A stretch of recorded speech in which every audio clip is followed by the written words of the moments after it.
Muy buenas noches, me da gusto saludarlos. Georgina, ¿qué tal? ¿Todo bien? Sí, todo muy bien, muchas gracias. ¿Qué tal el fin de semana? Muy bien. ¿Y muy el bien. narcotráfico?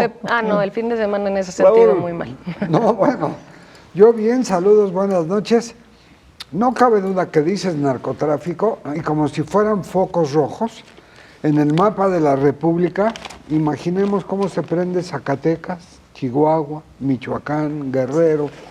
Ya siembran hoja de coca en México, que antes no se podía por la altura, por el clima, pues deben tener, bueno, no deben, tienen muchos recursos para contratar agrónomos, especialistas en el cuidado de la tierra.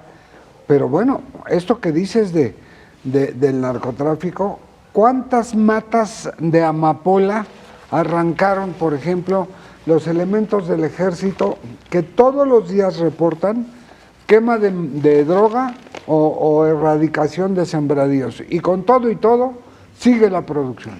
Nada más, según uno de los datos que me han llegado, es que en Sinaloa, una de las entidades más atrapadas por el narcotráfico, arrancaron en días pasados las autoridades locales, por supuesto, 845,000 plantas de amapola. Nada más imagínense lo que es 845,000 plantas productoras de este estupefaciente que tanto está envenenando pues a todo el mundo, pero en particular a México.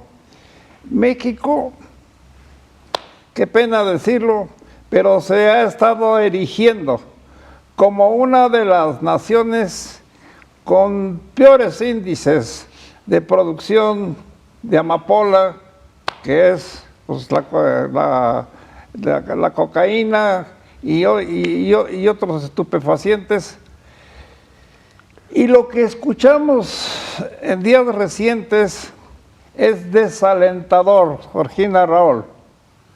No tienen posibilidades las autoridades federales y estatales de contener este avance del narcotráfico en la mayoría de los estados de la República.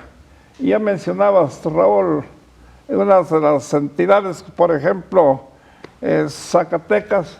No sé por qué a Zacatecas lo colocan en primer lugar y pues luego ponen por ahí por segundo o tercer lugar a Colima. ¿Hasta ahí?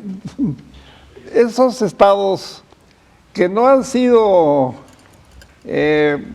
productores de alimentos y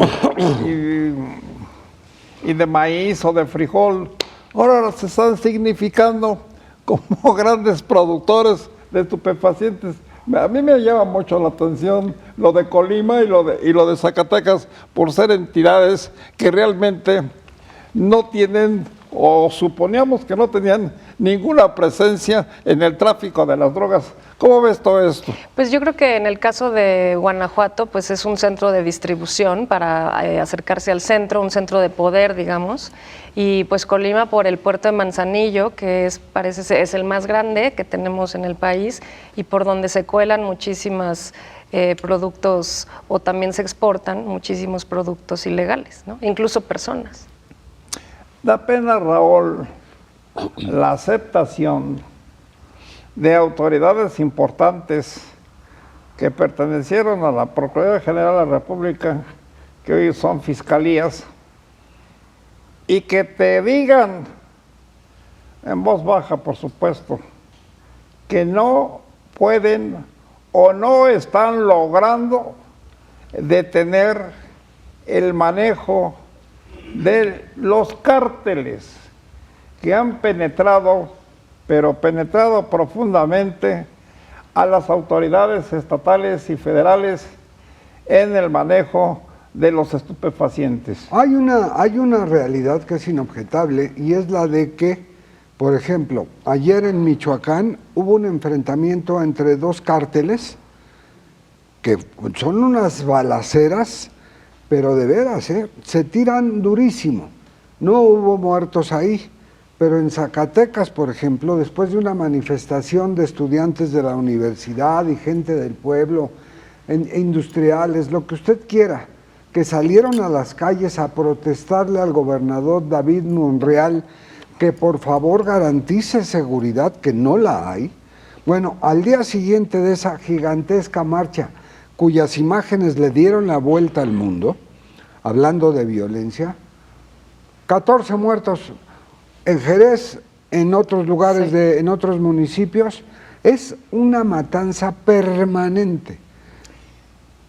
Realmente extraña que el número de decesos no sea mayor, y qué bueno que no lo sea, pero realmente sorprende que debido al número tan elevado de balaceras en casi todos los estados de la República, pero particularmente en las entidades que estamos mencionando, como Guanajuato, como Colima, como Guerrero, Michoacán, como Jalisco, Veracruz, Zacatecas, en fin, que están verdaderamente atrapados por los cárteles de las drogas, que las autoridades, repito, lo digan quedito, como para que no los escuchemos, que no pueden detener a tantísima gente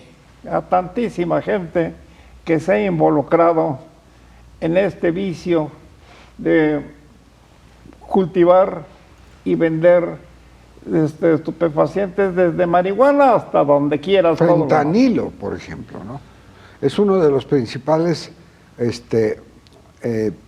piedras en el zapato de Estados Unidos. Le piden a México que por favor haga algo más para detener lo que entra de fentanilo. Acaban de asegurar hace menos de 4 días 450,000 pastillas de fentanilo.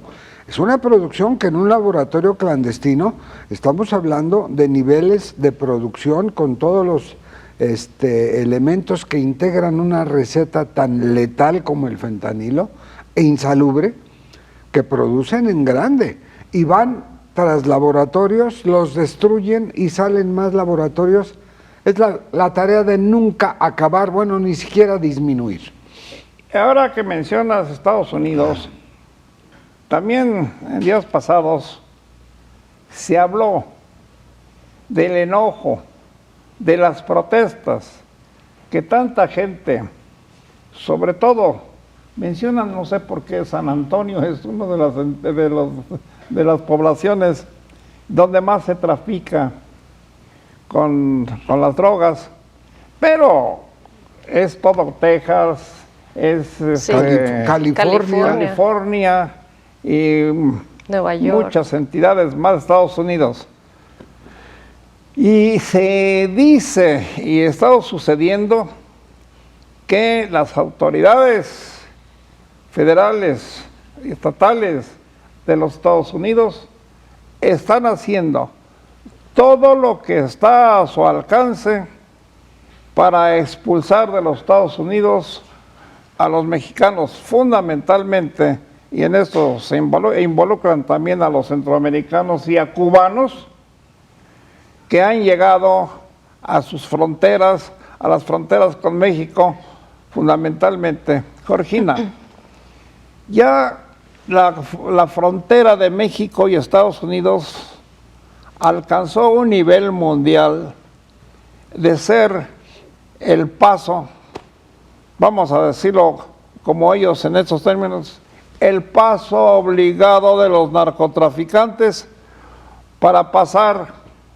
toneladas y toneladas de estupefacientes a través de numerosos estados que colindan entre Estados Unidos y México. Y por eso es que a principios de la semana pasada, en California sobre todo y en Texas, como que apretaron el puño para agarrar, para detener al mayor número de narcotraficantes que se pueda, porque es una invasión permanente y muy constante lo que está pasando en los Estados Unidos. Parece que ya tienen miedo, pues, en ese país de tanta droga que les está llegando a todas sus familias.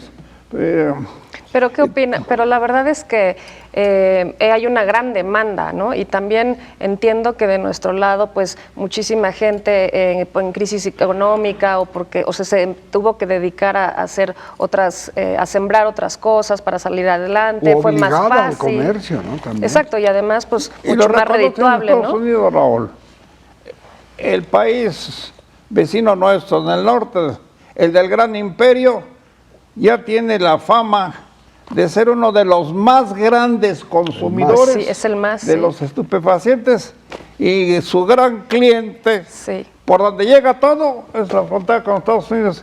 Ya nos están corriendo del aire. Sí, ya, por favor, ¿no? Da un comentario final, Jorge. Bueno, pues yo creo que también Estados Unidos tiene una gran responsabilidad al dejar pasar y distribuir en todo su territorio todas estas drogas. Y no hay una campaña que se conozca de Estados Unidos de prevención de drogas, de programas de rehabilitación. Es como si tuvieran el mercado de mayor consumo en el mundo y ahí está. No, y además le sacan la vuelta. No quieren enfrentarlo porque no pueden con este problema. Así es. Perdón, se nos fue el tiempo, ya hasta nos brincamos unos segundos, pero seguiremos hablándoles en otros programas de este asunto que tanto está envenenando a la República Mexicana en particular. Muy buenas noches. Buenas noches, Buenas noches. Cristina. Buenas noches. Raúl. Buenas noches.